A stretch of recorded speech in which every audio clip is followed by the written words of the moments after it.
এই বছর স্বাধীনতা পুরস্কার পাচ্ছেন বেগম খালেদা জিয়া সহ 15 ব্যক্তি। এই সঙ্গে 5টি প্রতিষ্ঠানকেও পুরস্কার প্রদান করা হচ্ছে। অন্যান্য বছরের তুলনায় এটার যে বিশেষত্ব, এটা নিয়ে আমি কথা বলবো। চমৎকার তালিকা স্বাধীনতা পদকের জন্য ঘোষণা করা হয়েছে এবং এর ভিতর দিয়ে আমরা দীর্ঘদিনের যে একটা রেজিম এবং যে চৈতন্য, সেইখান থেকে বেরিয়ে আমরা একটা সঠিক চৈতন্যের মধ্যে প্রবেশ করেছি। বেগম খালেদা জিয়াকে পুরস্কার দেওয়া হচ্ছে নারী শিক্ষা, স্বাধীনতা এবং গণতন্ত্র প্রতিষ্ঠার জন্য।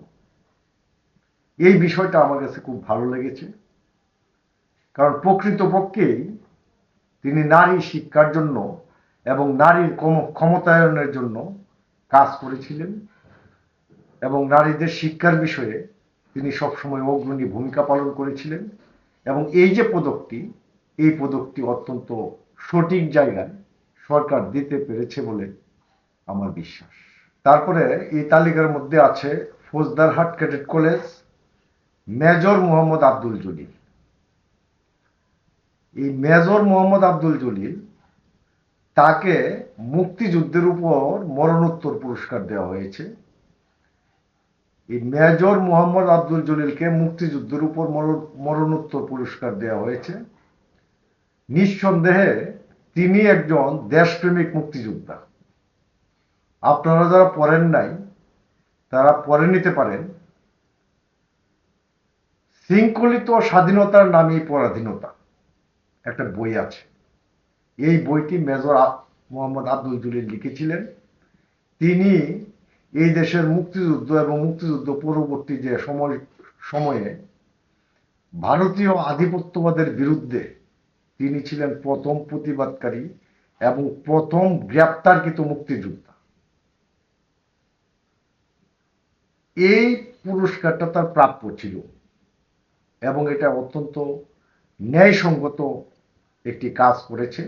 এই জন্য সরকারকে আমরা ধন্যবাদ জানাই। বিজ্ঞান ও প্রযুক্তিতে পুরস্কার পেয়েছেন হচ্ছে অধ্যাপক ডক্টর জহুরুল করিম। তিনি বিজ্ঞান এবং প্রযুক্তিতে বিশেষ অবদান রেখেছেন। সেই সাথে ঢাকা মেডিকেল কলেজ হাসপাতালকে চিকিৎসাবিদ্যায় স্বাধীনতা পদক দেওয়া হয়েছে। আমরা বাইরে থেকে যাই মনে করি না কেন, ঢাকা মেডিকেল কলেজ চিকিৎসা সেবায় অনন্য দৃষ্টান্ত স্থাপন করে আছে। কারণ লজিস্টিক সাপোর্টের অভাব এবং বিভিন্ন ধরনের সীমাবদ্ধতা থাকা সত্ত্বেও ঢাকা মেডিকেল কলেজ প্রতিনিয়ত মানুষকে চিকিৎসা সেবা দিয়ে যাচ্ছে এবং এই পুরস্কারটিও একটি চমৎকার সিদ্ধান্ত হিসাবে পরিগণিত। সাহিত্যে পুরস্কার দেওয়া হয়েছে ডক্টর আশরাফ সিদ্দিকীকে এবং সাহিত্যে আশরাফ সিদ্দিকীর অবদান আসলে যথেষ্ট আছে। তাকে এই পদক দেওয়াটাও ন্যায়সঙ্গত হয়েছে। এবং সংস্কৃতিতে পদক দেওয়া হয়েছে হানিফ সংকেতকে। তিনি দীর্ঘদিন যাবৎ একটি অনুষ্ঠান পরিচালনা করে আসছেন, সেটা হচ্ছে ইত্যাদি। আমরা সবাই তাকে চিনি। তিনি জনসচেতনতামূলক এবং এই দেশের সংস্কৃতি বিকাশের জন্য ব্যাপক একটা ভূমিকা রেখেছেন। এই পদকটিও সঠিকভাবে প্রদান করা হচ্ছে বলে আমরা মনে করছি। এইবার পদক দেওয়া হয়েছে ডক্টর জাফরুল্লাহ চৌধুরীকে। এই জাফরুল্লাহ চৌধুরী একজন বীর মুক্তিযোদ্ধা।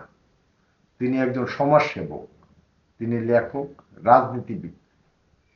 তিনি এই দেশে প্রথম ফ্যাসিবাদ বিরোধী আন্দোলনে ব্যাপক ভূমিকা পালন করেছেন এবং বিগত রেজিমের পতনের জন্য তিনি যা যা করা দরকার সবই তিনি করেছেন। পাশাপাশি তিনি জনকল্যাণে তার নিজের জীবনকে উৎসর্গ করেছেন। এবং জাফরুল্লাহ চৌধুরীর এই যে মূল্যায়ন, এই মূল্যায়নটা বাংলাদেশ সরকার করতে পেরেছে, এটা আমার কাছে অত্যন্ত ভালো লেগেছে। এবং ভালো লাগারই কথা। ডক্টর জাফরুল্লাহ চৌধুরী হয়তো কোনোদিন স্বাধীনতা পদক চাইতেন না, তার উত্তরাধিকারীরা কেউ চান নাই, কিন্তু তাকে সরকার স্বপ্রণোদিত হয়ে দিয়েছেন। এটা একটা চমৎকার সিদ্ধান্ত হয়েছে, কারণ তিনি ফেসিবাদ বিরোধী এবং আধিপত্যবাদ বিরোধী আন্দোলন সংগ্রাম করার পরে তার জীবদ্দশায় তিনি এই রেজিমের পতন দেখে যেতে পারেন নাই, কিন্তু তার অবদানকে আমরা কোনো অবস্থাতেই অস্বীকার করতে পারি না। এবং এই যে অস্বীকার না করার যে প্রবণতা, এই প্রবণতাটা যে আমাদের সরকারের দৃষ্টিগোচর হয়েছে এবং তারা যে একটা পদক দিয়েছেন তাকে স্বাধীনতা পদক, এই জন্য সরকারকে আমি স্যালুট জানাই। এছাড়াও অন্য যাদেরকে পুরস্কৃত করা হয়েছে তারা কেউই বিতর্কিত ব্যক্তিত্ব নন, তারা প্রত্যেকেই স্ব স্ব মহিমায় উদ্ভাসিত এবং সঠিক জায়গায় সঠিক পুরস্কারটা দীর্ঘদিন পরে হলেও সেটা দেয়া হয়েছে। এই জন্য বাংলাদেশ সরকারের প্রতি আমরা অত্যন্ত কৃতজ্ঞ।